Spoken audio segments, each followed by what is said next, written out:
Hello, എല്ലാവർക്കും നമ്മുടെ jungle ജേണൽസിലോട്ട് സ്വാഗതം. അപ്പോൾ നമ്മളിന്ന് SS യൂണിറ്റ് 1 ആണ് നമുക്കിന്ന് എടുക്കാനുള്ളത്. അപ്പോൾ എല്ലാവരും എന്ത് ചെയ്യുക, ചാനൽ സബ്സ്ക്രൈബ് ചെയ്യുക, ലൈക്ക് ചെയ്യുക, ഷെയർ ചെയ്യുക. അപ്പോൾ നമുക്ക് ഇന്നത്തെ ക്ലാസ്സിലോട്ട് കിടക്കാം. SS പാർട്ട് 1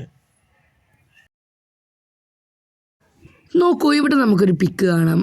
ഇവിടെ എന്താണ് തന്നിട്ടുള്ളത് നമുക്കെന്താ നോക്കിയാലോ. അപ്പോൾ ഇവിടെ പണ്ടുള്ളത് നമ്മുടെ ടെക്സ്റ്റ് ബുക്കിലും യൂണിറ്റ് 1 എന്താണ്, യൂണിറ്റ് 1ൻ്റെ പേരെന്താണ്, ഇയർലി ഹ്യൂമൻ ലൈഫ്, പാഠം 1, ആദ്യകാല മനുഷ്യജീവിതം. അപ്പോൾ ഇതിൽ നമുക്ക് മനസ്സിലാക്കാം ആദ്യത്തെ മനുഷ്യരെ പറ്റിയുള്ളൊരു പാഠമാണെന്ന്. നമ്മൾ മുമ്പ് പഠിച്ച കാര്യങ്ങളൊന്നുകൂടി സ്ട്രക്ചറാക്കാൻ വേണ്ടിയിട്ടാണ് ഈ ഒരു പാഠം. കുറച്ചുകൂടി ഉള്ളിലേക്കുള്ള അറിവും ഉണ്ടാകും. അപ്പോൾ നമുക്ക് ഇന്നത്തെ ക്ലാസ്സിലോട്ട് കിടക്കാം.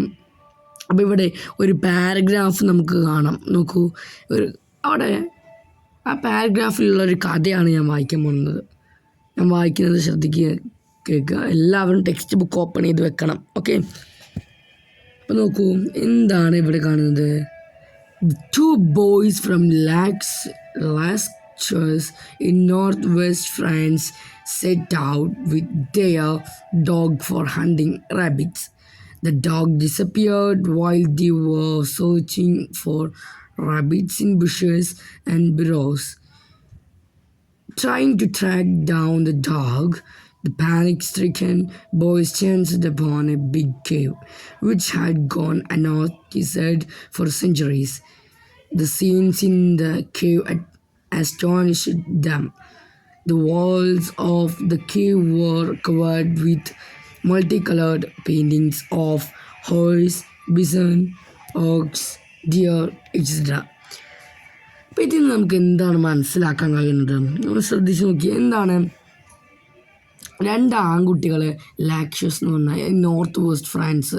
അപ്പോൾ അതൊക്കെ അണ്ടർലൈൻ ചെയ്യാൻ പറയുന്നത് അണ്ടർലൈൻ ചെയ്യുന്നത് ലാക്ഷ്യസ് ഇൻ നോർത്ത് വെസ്റ്റ് ഫ്രാൻസ്, അവിടെ അണ്ടർലൈൻ ചെയ്യുക. അപ്പോൾ എന്താണ്, ഡോഗ് ഫോർ ഹണ്ടിങ്, അവർ ഡോഗുമായിട്ട് അവർ സെറ്റ് ചെയ്തു. എന്തിന്, ഹണ്ടിങ് റാബിറ്റ്സ്.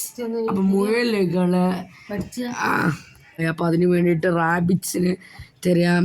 അപ്പം സെർച്ചിങ് ഫോർ റാബിറ്റ്സ്. അപ്പോൾ അവർ തിരഞ്ഞു, അങ്ങനെ ബുഷസിലും ബുറോസിലും എല്ലാം തിരഞ്ഞു. ട്രൈങ് ടു ട്രാക്ക്, അപ്പം അപ്പോൾ ട്രാക്ക്, ഡോഗിനെ കണ്ടെത്തുന്നതിൽ the panic stricken boys chains open a big cave, ഒരു വലിയൊരു കേവ്, ഒരു ഗുഹയുടെ ഉള്ളിൽ അവർ പെട്ടു. അപ്പോൾ which had gone unnoticed for centuries, unnoticed for centuries. അപ്പോൾ the scenes in the cave astonished, അവരെ ആശ്ചര്യപ്പെടുത്തി. അവിടുത്തെ scenes, the walls of the cave were covered with, underline ചെയ്യുക. എന്താണ്, multi coloured paintings of horse, bison, ox, deer, etcetera. അവർ 2 വരി എന്ത് ചെയ്യുക, അണ്ടർലൈൻ ചെയ്യുക. മൾട്ടി കളർ, ധാരാളം നിറങ്ങൾ, paintings of horse, bison, ox, deer എന്നിവയുടെ ചിത്രങ്ങൾ അവിടെയുണ്ട്. അപ്പം next, there were the pictures drawn by the Paleolithic man, അതായത് പാലിയോത്തിക് മാൻ വരച്ച ചിത്രങ്ങളായിരുന്നു അവ. Several such cave paintings can be seen in different parts of the world. Different പാർട്സിൽ നമുക്ക് കാണാം. These pictures provide valuable information on the early human life. Early human ലൈഫിന് നല്ല valuable ആണ് ഈ പിക്ചേഴ്സ്. ഓക്കെ, അപ്പോൾ നമുക്ക് അടുത്ത ഒരു ഭാഗം നമുക്ക് നോക്കാം. അപ്പോൾ ഇവിടെ നമുക്കിനി ഒരു ഹെഡിങ് നമുക്ക് കാണാം, പാലിയോത്തിക് ഏജ്. എന്താണ് പാലിയോത്തിക് ഏജ്? നമ്മൾ ഓൾറെഡി പഠിച്ചാണ്. പാലിയോത്തിക് ഏജ് എന്ന് പറഞ്ഞുകൊണ്ട് നമുക്ക് സ്റ്റോൺ ഏജ്, ശിലായുഗം എന്ന് പറഞ്ഞാൽ എന്താ പറയുക. അപ്പോൾ അതിനെ കുറച്ച് ഭാഗങ്ങളായിട്ട് തിരിച്ചിട്ടുണ്ട്.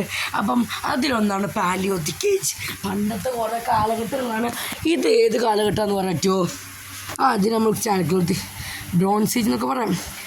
അപ്പം പാലിയോത്തിക് ഏജിൽ കുറച്ച് അവിടുത്തെ ആ കാലഘട്ടത്തിൽ കുറച്ച് പിക്ചേഴ്സാണ് നമ്മൾ കണ്ടത്. അപ്പോൾ നമുക്ക് എന്ത് ചെയ്യാം, കുറച്ച് പിക്ചേഴ്സ് കൂടെ കാണാം. അവയുടെ പ്രത്യേകതകളെ പറ്റി നമുക്ക് എന്ത് ചെയ്യാം, കുറിക്കാം. അപ്പോൾ നമുക്ക് ഏതായാലും അവയുടെ പ്രത്യേകത ആ ഒരു പിക്ചേഴ്സ് നമുക്കൊന്ന് കാണാം. ചിത്രം ടെക്സ്റ്റ് ബുക്കിലെ പേജ് നമ്പർ 8 മുകളിൽ 4 ചിത്രങ്ങളുണ്ടല്ലേ, നമുക്ക് കാണാം. ഇവിടെ തന്നിട്ടുള്ള പിക്ചേഴ്സ് ഒന്ന് നോക്കിക്കേ. എന്തൊക്കെയുണ്ടല്ലേ കുറച്ച് ഒരു മൃഗങ്ങളെ പറ്റി ഇവിടെ ഉണ്ട്. അതുപോലെ തന്നെ ഇവിടെ ഹണ്ടിങ് എന്നുണ്ട്, ബോറ്, അതുപോലെ തന്നെ എന്താ ബിസൺ ഉണ്ട്. ഗ്രൂപ്പ് ഡാൻസ് എന്താണ് ബിമേഡ്ക എന്ന് പറഞ്ഞിട്ടുള്ള ഇന്ത്യയിലൊരു ഗ്രൂപ്പ് ഡാൻസ് ഉണ്ട്. ഈ പിക്ചേഴ്സിനെ പറ്റി നമുക്കൊരു ചോദ്യത്തിലോട്ട് എടുക്കാം. അപ്പം പിക്ചേഴ്സ് എല്ലാവരും ശ്രദ്ധിച്ചുകൊണ്ടില്ലേ? അപ്പം എന്താണ് ആ ക്വസ്റ്റ്യൻ ഒന്ന് നോക്കിക്കേ. What are the features of these paintings discuss. അപ്പോൾ ഈ പെയിൻറ്റിങ്സിൻ്റെ ഈ കേവ് പെയിൻറ്റിങ്സിൻ്റെ ഫീച്ചേഴ്സ് എന്താണെന്നാണ് നമ്മുടെ ടെക്സ്റ്റ് ബുക്കിൽ 8ാം പേജ് നമ്പറിൽ ഒരു ചോദ്യമുണ്ട്. മുകളിലത്തെ ചോദ്യമാണിത്. ഓക്കെ, അപ്പോൾ നമുക്കിവിടെ ചോദ്യം എന്താണ്, what are the features of this paintings. അപ്പം ഇവിടെ നമുക്ക് ആ പിക്ചർ ഞാൻ തന്നിട്ടുണ്ട് നിങ്ങൾക്ക് കാണാൻ. അപ്പം മോസ്റ്റ് ദം ആർ എബൌട്ട് എന്താണ് പിക്ചേഴ്സ് ഓഫ് ആനിമൽസ്. അപ്പം അതിൽ കൂടുതലും എന്താണ് ആനിമൽസിൻ്റെ പിക്ചേഴ്സാണ്. അപ്പോൾ ബോധ്യപ്പെട്ടല്ലോ, നമുക്ക് കണ്ടാൽ തന്നെ മനസ്സിലാക്കാം. One is about group dance. എന്താണ് ഗ്രൂപ്പ് ഡാൻസിനെ പറ്റിയാണ്. ഗ്രൂപ്പ് ഡാൻസ് നൃത്തം ഏതാണ്, ഭ്രമിക എന്നൊക്കെ പറഞ്ഞിട്ടില്ലേ. അപ്പം ഭ്രമിക എന്താണ്. അപ്പോൾ അടുത്ത എന്താണ്, most them are about hunting. കുറേ എന്താണ് ഹണ്ടിങ്ങിനെ കുറിച്ചുള്ളതാണ്. ഹണ്ടിങ്ങിനെ കുറിച്ചുള്ളതാണ്. ഹണ്ടിങ് എന്ന് പറഞ്ഞാൽ എന്താണെന്ന് മനസ്സിലായോ? യെസ്, ഹണ്ടിങ് എന്ന് പറഞ്ഞാൽ വേട്ടയാടുക കേട്ടോ. ഓക്കെ, വേട്ടയാടുന്നതിനെ പറ്റിയാണ്. സോ നമുക്ക് നെക്സ്റ്റ് പാർട്ടിലോട്ട് പോകാം. അപ്പോൾ നോക്കൂ, ഇവിടെ ഒരു ക്വസ്റ്റ്യനോടി ബാക്കിയുണ്ട്. എന്താണ്, what information about the life of the early man can be obtained from these pictures. അപ്പോൾ ഈ പിക്ചേഴ്സിൽ നിന്ന് നമുക്ക് അതായത് ഈ പിക്ചേഴ്സിൽ നിന്ന് നമുക്ക് ആദ്യകാല മനുഷ്യരിൽ നിന്നുള്ള എന്ത് അറിവാണ് നമുക്ക് ലഭിക്കുന്നത്. അപ്പം എന്താണ്, 100 ആനിമൽസ്, അതായത് ആനിമൽസിനെ വേട്ടയാടിയിരുന്നു. എൻഗേജ്ഡ് ഇൻ റീക്രിയേഷണൽ ആക്ടിവിറ്റീസിൽ എന്ത് ചെയ്തു, പങ്ക് ചേർന്നിരുന്നു. Cultural and art related activities, അതായത് എൻഗേജ്ഡ് ഇൻ കൾച്ചറൽ സാംസ്കാരികമായിട്ടും കലയുമായി ബന്ധപ്പെട്ടുള്ള ആക്ടിവിറ്റീസ് നല്ലോണം അവരെന്ത് ചെയ്തിരുന്നു, ഏർപ്പെട്ടിരുന്നു. ഓക്കെ, മനസ്സിലായോ? അപ്പം നമുക്ക് എന്ത് ചെയ്യാം, നെക്സ്റ്റ് പോയിന്റിലോട്ട് പോകാം. ഇനി ഒരു പാരഗ്രാഫ് അവിടെ തന്നിട്ടുണ്ട്, എല്ലാവരും ഒന്ന് ശ്രദ്ധിക്കൂ. പാരഗ്രാഫ്. അപ്പം different colours were used in the cave paints. ആ പാരഗ്രാഫാണ് വായിക്കുന്നത്. അപ്പം കേവ് പെയിൻറ്റിങ്സിൽ പലതരം കളർ ഉപയോഗിച്ചിട്ടുണ്ട്. The colours were made from mixtures of plant extracts and powdered laterite. അതായത് കളേഴ്സ് എന്ന് പറഞ്ഞാൽ ഈ നിറങ്ങൾ എന്തുകൊണ്ടാണ് നിർമ്മിച്ചിരിക്കുന്നതെന്ന് പറഞ്ഞാൽ മിക്സ്ചേഴ്സ്, എന്താ കൂടിച്ചേരുകൾ, എന്താണ് പ്ലാന്റ് എക്സ്ട്രാക്ട്സ്, അതായത് പ്ലാന്റിൽ നിന്ന് ചെടിയിൽ നിന്നുള്ളതുണ്ട്. പൗഡേർഡ് ലാറ്ററൈറ്റ്, പൗഡർ പൊടി വിതച്ച ലാറ്ററൈറ്റിൽ നിന്നൊക്കെ ഉണ്ട്. In addition to the figures of bison and boar that you see in the given pictures. ഒന്നുകൂടി വായിച്ചു നോക്കാം. എന്താണ്, in addition to the figures of bison and boar that you see in the given pictures. അപ്പോൾ addition to the figures, ആ ഫിഗേഴ്സിന് addition, bison and boar that you see, നമ്മൾ കണ്ടിട്ടുണ്ട് എന്ത്, ബിസൻ്റെയും ബോറിൻ്റെയൊക്കെ figures അവിടെ ആഡ് ചെയ്തത്. അപ്പം horse, deer, lion, leopard, bear, hyena etcetera എന്നീ മൃഗങ്ങൾ can also be seen in different caves. മറ്റുള്ള കേവ്സിലും പലതരം വ്യത്യസ്തമായ നമുക്ക് കാണാം. ഇതുപോലുള്ള മൃഗങ്ങൾ. ഏതൊക്കെ മൃഗങ്ങൾ അണ്ടർലൈൻ ചെയ്യാം? Horse, deer, lion, leopard, bear, hyena. അപ്പോൾ അതൊക്കെ എന്ത് ചെയ്യാം, അണ്ടർലൈൻ ചെയ്യുക. Animal fat was used as fuel for lighting in the caves where sunlight was insufficient.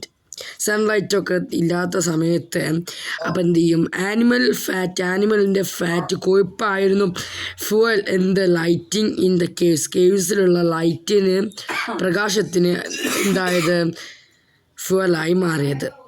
അപ്പോൾ നെക്സ്റ്റ് നമുക്ക് ഇവിടെ കാണാം, the pictures of hunting are the evidence for their planning of the hunting ground and the pray.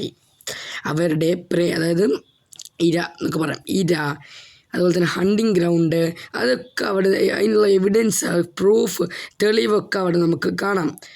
Pictures were drawn on the ceilings of the caves as well. നല്ല അതിൽ എന്ത് ചെയ്തിട്ടുണ്ട്, കേവ്സിൻ്റെ സീലിങ്സിൽ ആ പിക്ചേഴ്സ് വരച്ചിട്ടുണ്ട്. This stands in evidence for the dexterity of early humans. അപ്പോൾ നമുക്ക് ഇതിന് മനസ്സിലാക്കാം, ഈ എവിഡൻസുകൾ നമുക്ക് മനസ്സിലാക്കാം ഡിക്സ്റ്ററിറ്റി ഓഫ് ഏർലി ഹ്യൂമൻ. അപ്പം ഈ ഒരു എവിഡൻസ് സ്റ്റാൻഡ്സ് നിലകൊള്ളുന്നു ഡിക്സ്റ്ററിറ്റി വൈദ്ഗദ്യം എന്തിൻ്റെയും ഏർലി ഹ്യൂമൻസ് ആദ്യകാല മനുഷ്യരുടെ വൈദ്ഗദ്യത്തിനും ഈ എവിഡൻസ് എന്ത് ചെയ്യുന്നു, നിലകൊള്ളുന്നു. ഇതാണ് ഈ ഒരു പാരഗ്രാഫ് പറയുന്നത്. എല്ലാവർക്കും ഈ ഒരു ഇത് മനസ്സിലായി എന്ന് വിചാരിക്കുന്നു. അപ്പം എല്ലാവർക്കും നമ്മുടെ വീഡിയോ കണ്ടതിന് താങ്ക്സ്. അപ്പം ഇന്നത്തെ ക്ലാസ് കഴിഞ്ഞിരിക്കുന്നു. Bye bye.